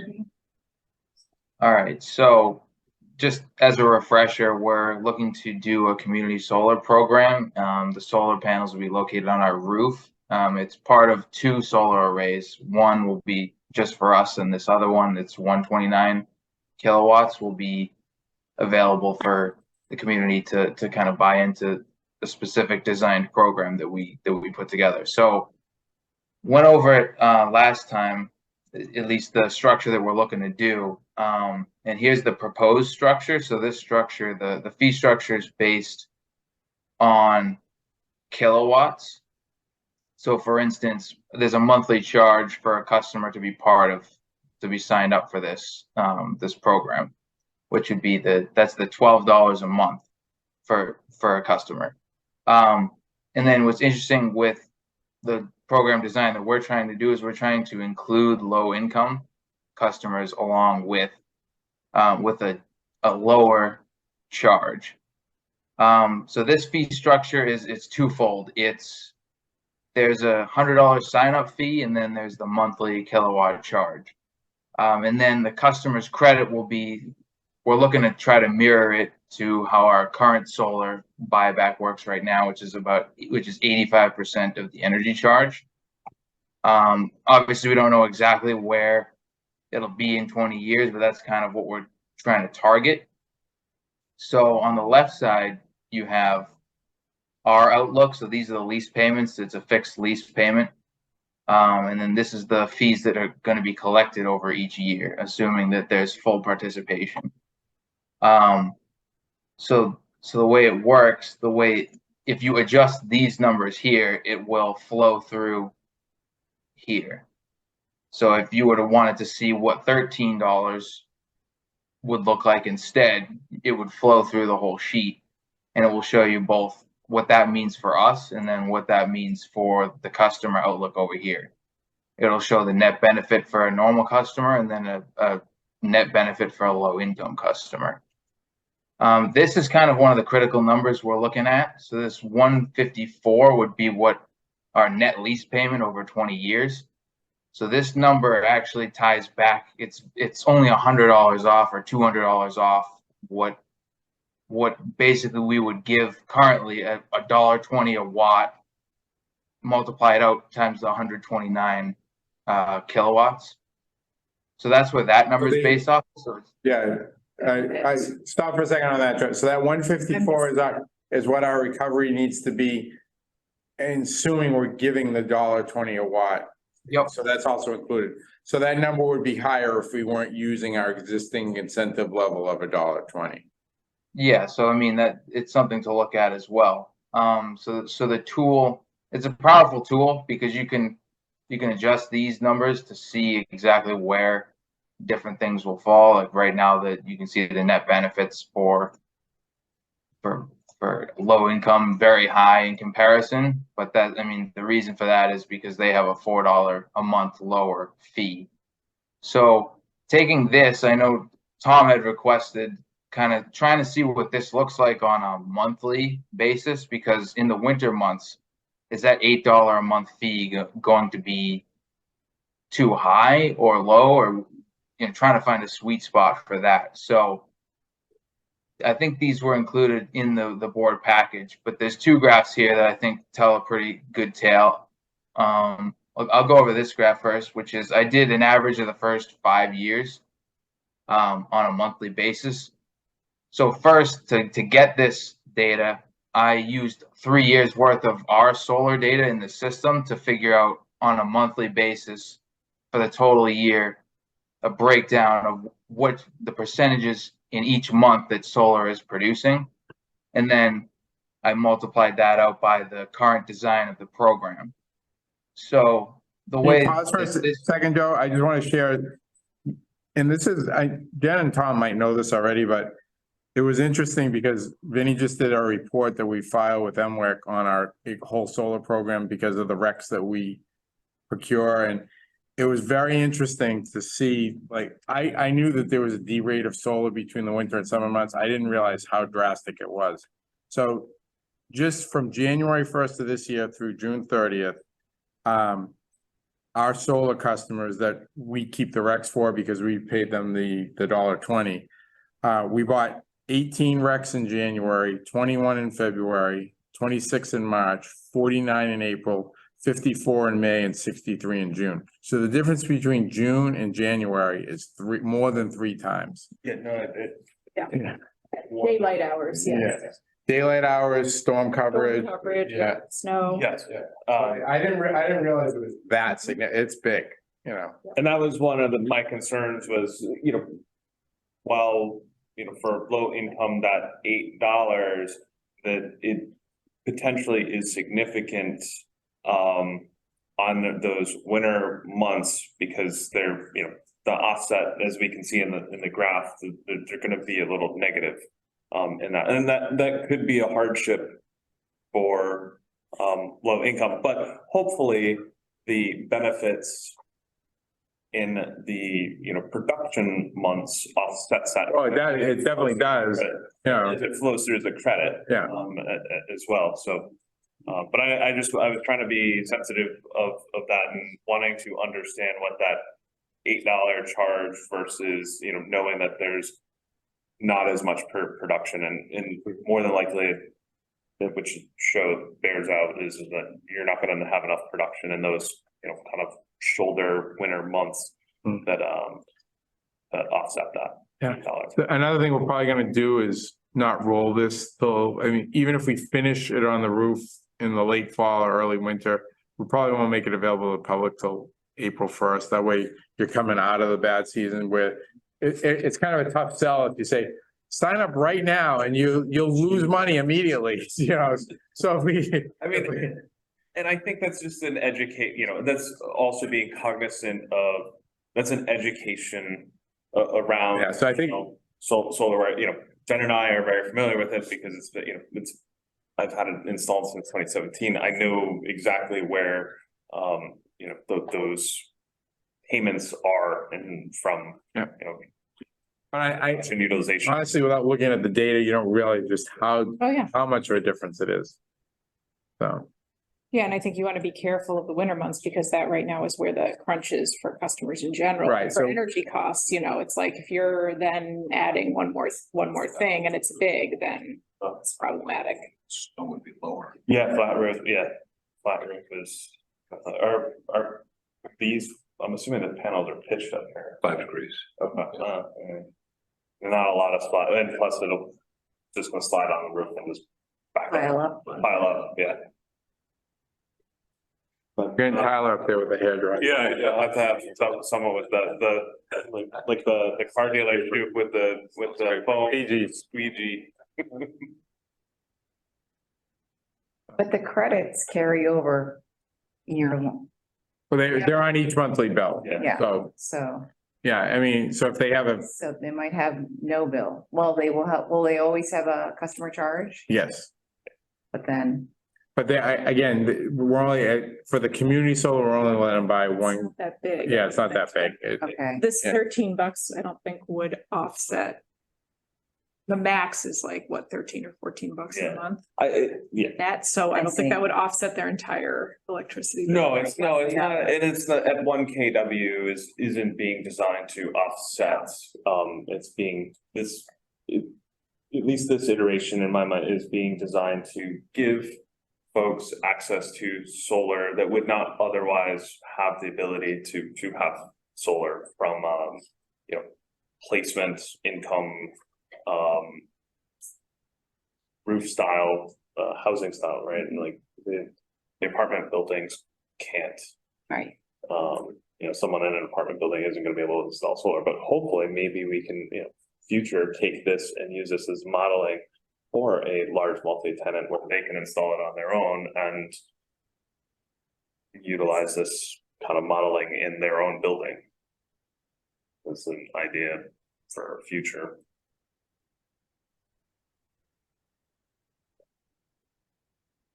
But no, this was, Joe, That this, was really helpful. yeah, this, I went through a lot of this, the past couple of days, and this was extremely helpful and, I was playing with the numbers, trying to get it to tie out so that we'd actually be recovering costs, not realizing what you were doing with the, that you were incorporating the additional incentive in there. So that was helpful to hear.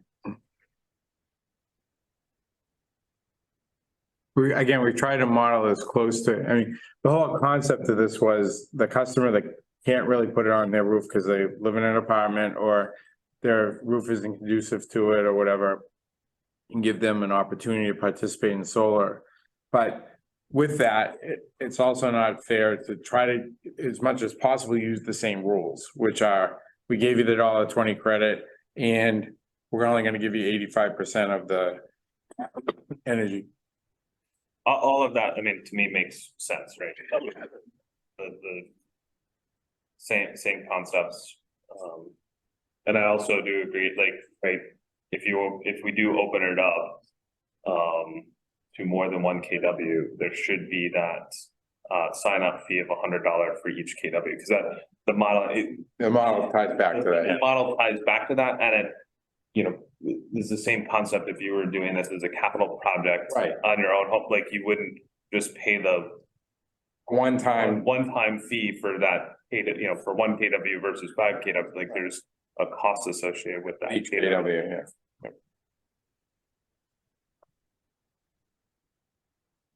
Yeah, so for me, the only two things I'm thinking about is one is I think that the escalation rate on energy costs is actually pretty important to the bottom, to the net benefit numbers. So it adds over 20 years, a pretty significant amount. I don't think you're escalating energy costs at all.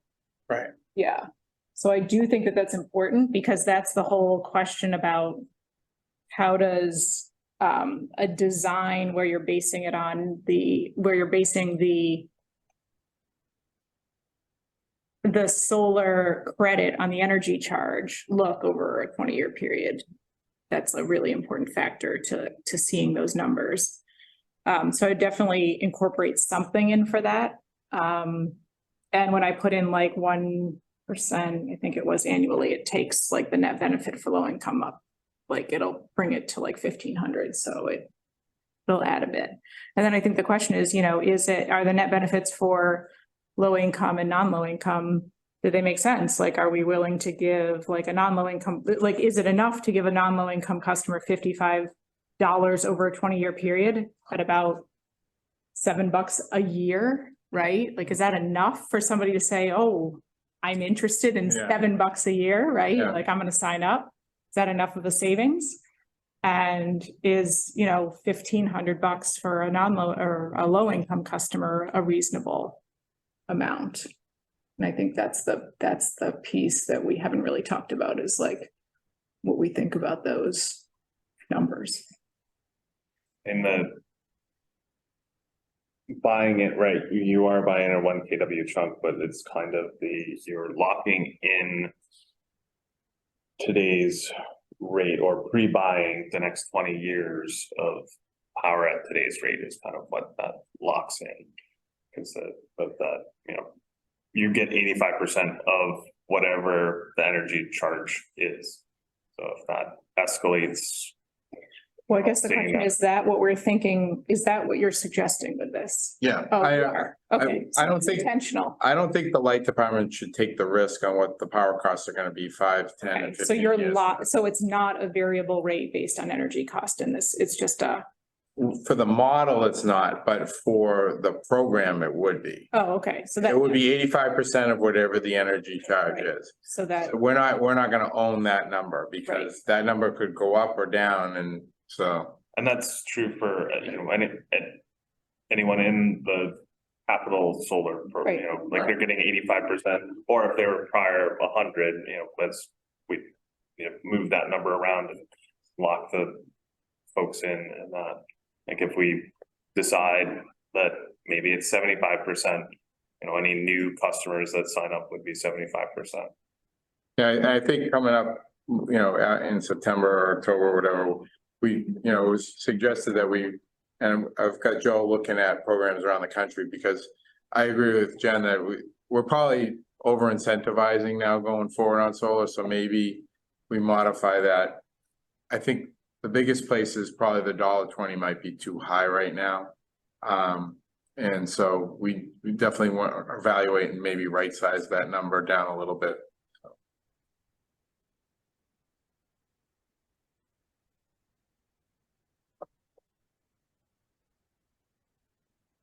Did you have any more specific questions on the spreadsheet itself, or you're okay right now?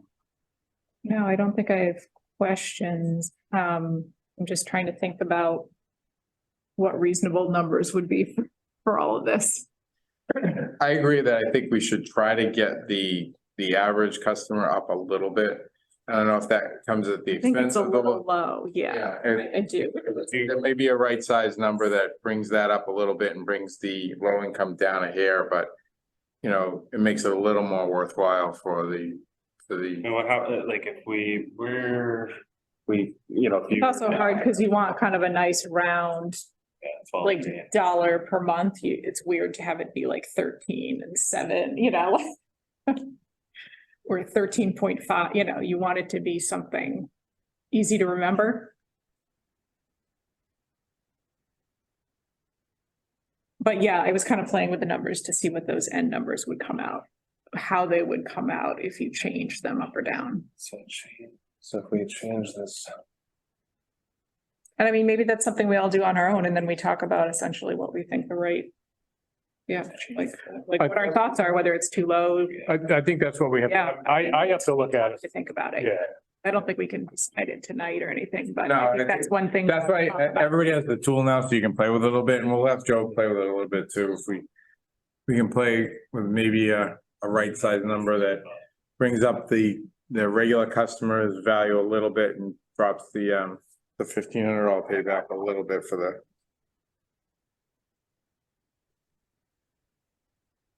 Okay. Do we move on to strategic planning? So I asked Pete to print off this list. I think Jen, you had asked him to put together some months ago. Just to kind of have this in the back of our minds when we think about moving forward with the strategic planning scheduling. And so, well, first of all, let's talk about our next meeting. I think it's the September 6th, which is 2 days after Labor Day. Is that correct? That is very great day. Is that a problem with anyone making that date? That's a great day. Why? My birthday. September 6th? Oh, Mark's gonna have a nice. Have birthday to, at the meeting. yeah, we'll have to celebrate. cool. It's a special day for him because I become older than him that day. Oh, is that correct? That one day. Older than me, 360. We're the same age right now. On paper, we're the same age right Yeah, now. but he looks a lot older than you. Yeah. Wow.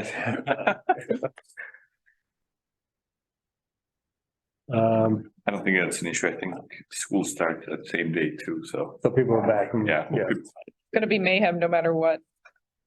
yep. So for you guys, yes, yes.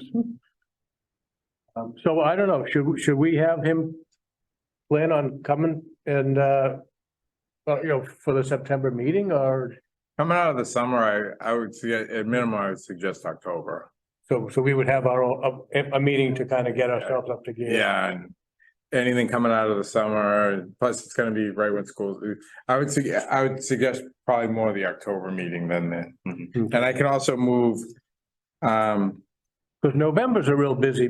November's meeting. crazy, yeah, yeah. That meeting We do goes on budget, for we hours. do audit, we do budget, and we do either electric or gas. One of the things that I could definitely do is move gas to November and move MWAC to to December, December, yeah. which we've done in the past. We've moved that around before, so. And I don't like when MWAC has to sit there through the whole, Melanson presentation and then us going through the budgets or Yeah. whatever like that. Look the order. So we're talking about doing this during our. Or the other option is to have a separate Yeah. meeting. Well, yeah, that's the other option too. I don't know, I'm leaning toward having him come in October for the regular meeting and getting us started, so he'll be able to because the whole idea is he's gonna lead this and kind of, hold our hands and help us figure out how to do this. And then maybe if we want to go into a more in-depth session with just him dedicated to strategic planning, then we could maybe schedule it, for whatever, for a second meeting in November or something like that. I don't know. I kind of like that, like having the initial in October during a regular meeting, and then out of that, I'm sure we'll get homework and things, but having a strategic meeting, like I think it was my first year on the board that we had a separate strategic meeting that was outside of a regular board meeting as a, strategic retreat. We did it last year too, if I'm not mistaken, right? Yeah. And we had 2 meetings in January. Yeah, January, like early in the year is actually kind of a good time. So we could use the October as the planning and maybe plan the extra meeting whenever. It could be December, January. However that shakes out of Yeah. that Yeah. We October. probably don't want to do it in December. 'cause Yeah, it's right, crazy, January but makes more sense. Yeah, January. and Because then, February. don't we have in February the New Year's goals and objectives, Yeah. we can roll Yeah. in some of that into the. Yep. January could be a good month. And yeah, and on that, so September, we have the mid-year review of goals, so will you be ready to go over that? Yep. With us in September? Yep. Okay. Our October meeting is when again? I know we moved it because Says I'm gonna be October away. 4th on the website. but Okay. That's Yep, accurate or not. we moved it. Yeah, I don't have it on my phone, so I don't know. That's fine. maybe we, I think it was the 4th. maybe we didn't need to move it. Okay. I'll just double check. Currently, it's scheduled for the 4th. Okay. Yeah. Which is our normal, first Wednesday of the month. Okay.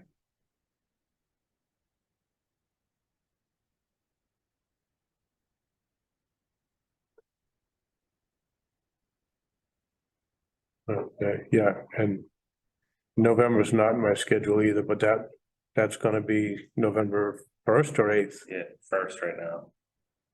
Okay.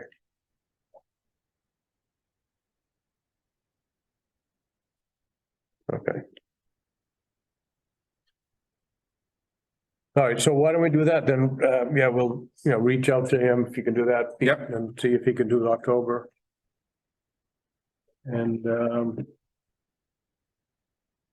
what else do you think you want to do in September? You'll have a staff presentation perhaps on something? Or- Yeah, I actually talked to Sarah about doing hers in September.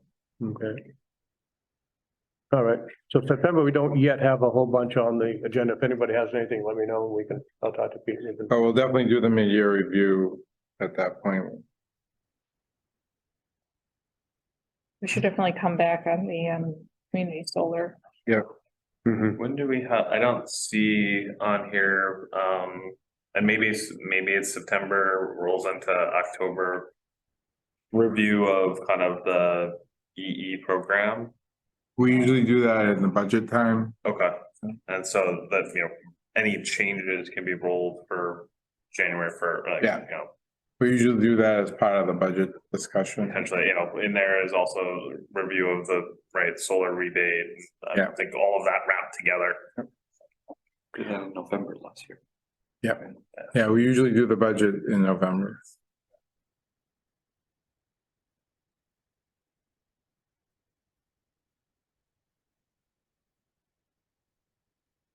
Okay. But yeah, so you're right, Jen, yeah, so we should all take some time to look at that spreadsheet and come back with our ideas on what we think about these numbers. And we can have that on the agenda for September too. Could I ask for, a schedule, whether it's just for the board or public, when we are like at tables for town day, for, farmer's market, when like, I know we didn't do it this year, but when you guys are doing the, presentations at the schools for like the drawing stuff, so anything, like kind of that public relations, aspect. So that we, if the commissioner wants to come and be there as well, just knowing that. Right now, the probably the only one we have, so some of it's emergent, like we get told we're gonna do a Wakefield 101, so. Yeah, we're gonna- or just send out an email, like, Yeah. if you know, like, when you know it, But we could probably get the farmer's market schedule. It was every other, but Right, then. but we've got a couple of the, yeah. Yeah, but like, I think like the town day, the festival by the lake, whenever we're doing stuff, and then even, some of the stuff with the. Like the drawing stuff, just. That was kind of emergent because it Yeah. depends on the school schedule. Yeah, no, absolutely. I had to go present at, I got to 6 schools in a day and a half. God. What? We used to do an essay contest, and this past year we dropped it down one grade and we did like a drawing contest around energy conservation. And so we did it with the 4th grade. Well, we have several schools, so I had to go visit all the schools. I think there's 5 schools plus St. Joe's, so I covered a little bit of ground. My daughter told me somebody at the read. No, I'm dead serious. She's 4th grade. But yeah, I got an email, I assume you three also got an email from someone in the town about, oh, no, well, from someone in the town on behalf of the Chamber of Commerce. And this, oh, you didn't? No. Oh, I okay. didn't get it. Well, okay, so I got one and it was addressed to all the board members, boards and committees. It said to all board and committee members, so I assumed you guys got it too. And it just said, Like, not on- do you want to participate in, and, have a table at Town Day or something? So I emailed him, I said, did we do this? Because the board never did this, to my knowledge. And she came back, or he, I don't know who got back to me, one of them got back to me. And so it was the guy who runs John Yeah. Polanski. was that, yeah, that's him. And he said the light department had a table last year. So I was surprised that I got the email as a board member, but I thought it would be awkward that the board would sit there at a table, but, so this Town Day, have you heard about this? Yeah, Oh, okay. and with John, there are a couple. So Ian keeps us very well informed. If John wants anything from the light department, she knocks on the door pretty quickly. So we're covered on that side. Oh, okay. We know about it. And Chisholm, so, Yeah, Hadley. oh, I mean, yeah, I always say Chisholm, that's her maiden name, okay. Yeah, so she's the woman who does all the press releases and all that. She puts together the annual calendar for us and a number of other Yeah, things that she does. her firm is called JC Marketing, so they'll do a lot of that type of stuff for us. Okay. They'll help us to organize for like little giveaways that we give at the farmer's market and other things like that. And make sure we're all forward looking. And then on kind of similar that note, from the ESC, haven't scheduled it yet, but they're targeting October. They're gonna put together like an EV showcase. And would like the light department, if we could staff a table to talk about our EV programs that we have and do information. So as they get that, they're gonna model Is it it. gonna be like an outdoor thing or is it gonna? Yeah, so they're gonna try to do it like an outdoor thing. They're gonna try to model it